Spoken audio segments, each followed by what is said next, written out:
হ্যাঁ দোয়া আছে, হ্যাঁ দোয়া আছে, আর দোয়া ঝুঁকা করে দেবো। দর্শক শ্রোতা বন্ধু, আজকে আমরা অবস্থান করতেছি নীলফামারী সদর সংগলসি ইউনিয়ন 5 নং ওয়ার্ড কাজীপাড়ায় নালুচাচার বাসায়। তো আমরা যখন এর আগে মেম্বারশিপ সহ আসছিলাম এটা ভিজিটে, তখন আপনারা দেখছিলেন যে কি একটা খারাপ অবস্থা ছিল। তো এখন এটা মাটি কেটে একটা ভরাট করা হয়েছে এবং অনেকটা উঁচা করে নেওয়া হয়েছে, যাতে প্ল্যাটফর্মটা দীর্ঘদিন তারাই মানসম্মতভাবে ব্যবহার করতে পারে। তো চাচা, আমরা যে এর আগে আসছিলাম আপনার 5 নং ওয়ার্ডের মেম্বার সহ, তো তখনকার অবস্থা কীরকম ছিল? তখন মানে খুবই অপরিষ্কার ছিল, তখন মানে কলেনের জায়গাটা খুবই অপরিষ্কার ছিল, পোকামাকড় বাইরে ছিল। পোকামাকড় বাড়িয়েছিল। হ্যাঁ, তো আমরা যে বিডিও ফ্রি মিশন থেকে এই কাজটা করে দেব, তো আপনার এখানে কোনো মতামত কি? এদিকে একটু আগে আসেন।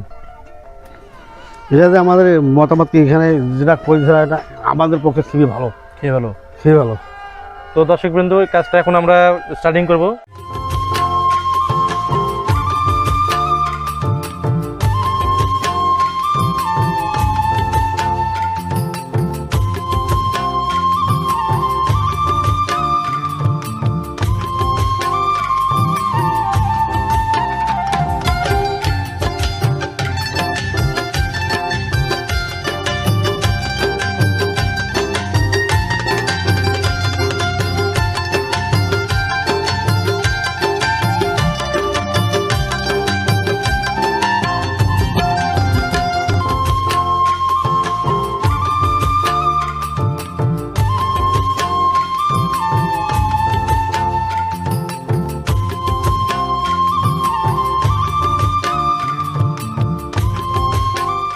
দর্শক বন্ধু, আমরা এখন কথা বলবো এই পরিবারের এক সদস্যের সাথে, আমার চাচা, যিনি এই পরিবারের কর্তা।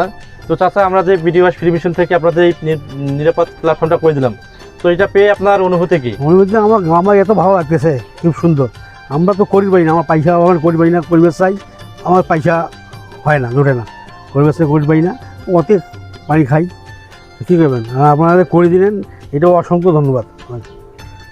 তো চাচাকেও অসংখ্য ধন্যবাদ। দর্শকবৃন্দ, আপনারা জানেন বিডিও ফ্রি মিশন নিরাপদ পানি ব্যবস্থা, মানসম্মত স্যানিটেশন ব্যবস্থা এবং স্বাস্থ্য সুরক্ষা নিয়ে কাজ করে। যারা দরিদ্র সীমার নিচে বসবাস করে, টাকার অভাবে একটা মানসম্মত স্যানিটেশন এবং নিরাপদ পানি ব্যবস্থার প্ল্যাটফর্ম তৈরি করতে পারে না, বিডিও ফ্রি মিশন সেই সমস্ত মানুষকে নিয়েই কাজ করে, যেটা একেবারে বিনামূল্যে যারা প্রান্তে আমরা সেবাগুলো পৌঁছে দেয়। তো এই ভিডিওটা যাদের কাছে যাবে, আপনারা সবাই একটু বেশি বেশি শেয়ার করবেন, কারণ আপনাদের শেয়ারের মাধ্যমে আমরা একটা নতুন পরিবার খুঁজে পাবো এবং সেই পরিবারকে যাতে আমরা এইভাবে একটা নিরাপদ পানি ব্যবস্থা এবং মানসম্মত স্যানিটেশন ব্যবস্থা গড়ে দিতে পারি, সেই পর্যন্ত আমাদের সাথে থাকবেন, সুস্থ থাকবেন এবং ভিডিওটা সবাইকে শেয়ার করবেন। এবং আবারও দেখা হবে আপনাদের মাঝে নতুন একটি পরিবারের গল্প নিয়ে। সে পর্যন্ত সবাই ভালো থাকবেন। ধন্যবাদ।